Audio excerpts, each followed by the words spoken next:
What's going on, everybody? This is Best in the Burrow with another gameplay commentary, and this time this is my first match I had on Piazza, so this is my first impressions of this map. I had seen a couple videos of it before I'd actually got a chance to play it, but yeah, it's definitely a bigger map than most of the other ones. It definitely has a lot of crossfire locations, a lot of sight lines, and this match is domination, so I mean it's a little different to play than if you're playing team deathmatch or kill confirm, because then you gotta maintain the objectives and keep an eye on that stuff and everything. So it makes it a little more difficult than team deathmatches and stuff, because most of the people kind of try to hold down the top area, and they pretty much camp corners and sit in stairwells. It's kind of one of those maps where there's a lot of blind areas and little blind corners and stuff, so you definitely need to check your areas. You got to check your corners when you're moving. So it's definitely something you need to keep in mind. I know a lot of you might be confused because this is coming out after my Overwatch first impressions video, and coincidentally that's just how it happened. I've had this for a little bit, but Overwatch just came out the other day, and I decided I wanted to drop a Overwatch first impression the day it had released. So that's the reason why they're coming out of chronological order as far as release date and everything. And as you notice, I kind of started during this match. I have a lot of situations where I'm sitting there flipping back and forth between different classes because I'm trying to find something that works well for me. The final KD on this match is 33 and 20. And I'm sure a lot of you aren't impressed by that. I'm not impressed by that either. I normally wouldn't upload something like this, but this was my first match, so I wanted to go off my first match, my first impression, my first interaction with the map, and how it works out for me. But you can definitely keep your eyes out, because I definitely do have some better KD matches on this map. Piazza is one of my more favorite maps. I don't like it as much as Liberation or maybe even Overwatch at this point, but it's definitely a fun map. It's one I would definitely vote for over a lot of other original maps. And coincidentally, speaking of something right there, I'm not sure if anybody else ever has this issue, but does anybody else ever throw a grenade and it bounces off of like a freaking windowsill or a freaking signpost or I don't even know what, just random miscellaneous shit in the world, and it bounces back into you, and then I mean you're sitting there dazed from your own stun grenade and you just look stupid. And half the time I get killed by it because I mean I just stunned myself. It's definitely not something I was looking forward to walking into as my own concussion grenade or flash. But look at that idiot sitting there camping, and then his boyfriend comes and gets his revenge. Yeah, so yeah, lately I've been having a lot of fun playing Modern Warfare 3. It seems like since the other day when they did the update for Overwatch, it seems like the connection's been a little better. I've been having better matches. I have less lag issues now.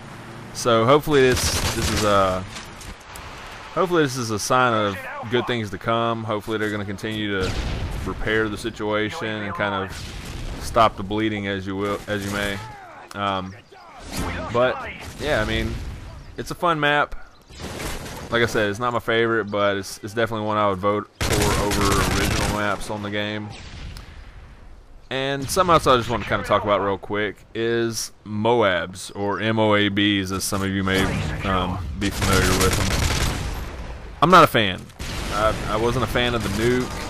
I don't think I ever will be. I think it's kind of pointless to I think it's just pointless all around. I mean, you're basically, because most of the people that get these MOABs or MOABs or MOABs, whatever you want to call them, most of them are camping.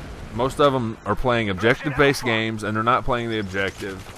So it's not respectable gameplay. It's not how I play. It's not how I will play. You'll never see that on my channel.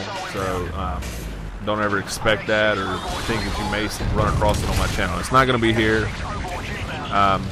Truthfully, I have not had a MOAB, but that's because I play objective-based games most of the time, and during kill-based games, team deathmatch, kill confirm, stuff like that, when I have good matches, the match is pretty much over before I can get a MOAB. So I don't really care.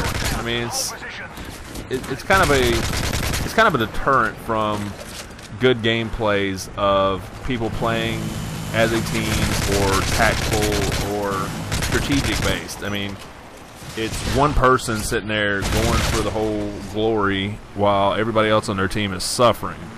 So it's kind of pointless. It's kind of stupid. I think it's one thing that Infinity Ward is interjected into the gaming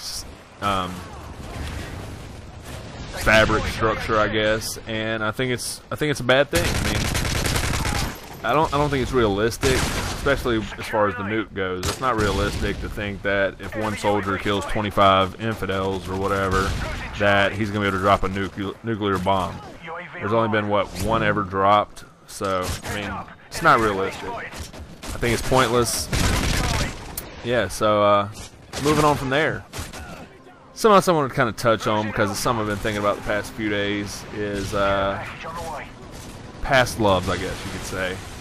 You know, past relationships, situations with females and everything. Because, you know, I've had a fair amount of interactions and everything, and I've had a fair amount of situations where it was poor timing. Either poor timing on my behalf, poor timing on her behalf, just whatever the case may be.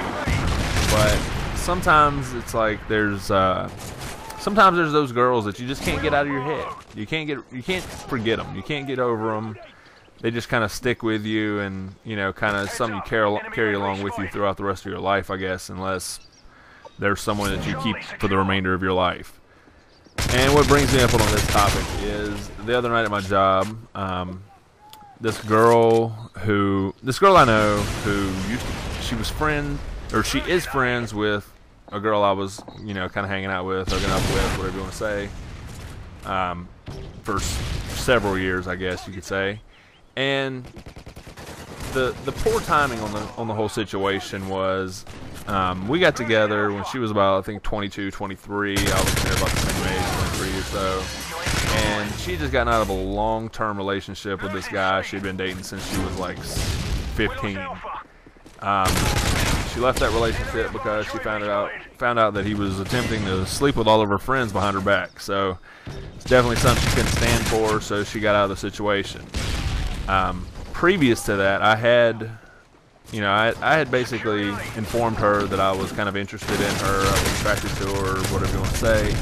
And you know, I could definitely, I put myself out there, and I approached her with that because I could tell there was definitely a common attraction, or you know, an interest in me as well as her. So, you know, one night I was drinking with her and some friends. We were hanging out at this party over at a college nearby, and you know, I decided to approach her. I told her, I was like, "Look, you're like the most beautiful thing I've ever seen. I've thought so since the first time I saw you, and you know, I'm just really interested in you," kind of deal. And she proceeded to respond back with, you know, the typical, well, you know, I have a boyfriend right now, or whatever. I have a boyfriend. I can't do anything like that. And I was like, you know, that's cool. I said, you know, I got this other girl I'm kind of hanging out with, hooking up with, and everything. She's got a boyfriend as well. So if you respect your relationship, I'll respect your relationship. If you don't, I'm gonna get in where I fit in. You know what I mean? My name is Bennett, and I'm gonna get all up in it. So,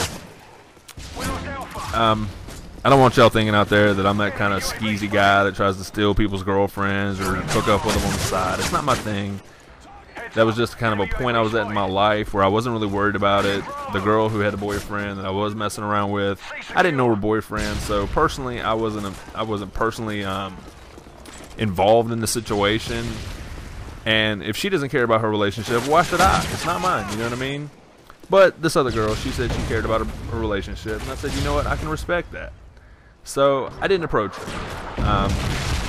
At which time, after she found out her boyfriend was trying to cheat on her behind her back repeatedly with all of her friends, she proceeded to, you know, reach out and contact me, called me up one night and was like, hey, I'm hanging out at a mutual friend's house, come hang out with us. And long story short, me and her went home that night together. Sorry about that. The video is kind of wrapping up right now, so this is a conversation I'm gonna have to finish in another video. So if you would, Be sure to click the buttons on the bottom, rate, comment, like, and subscribe.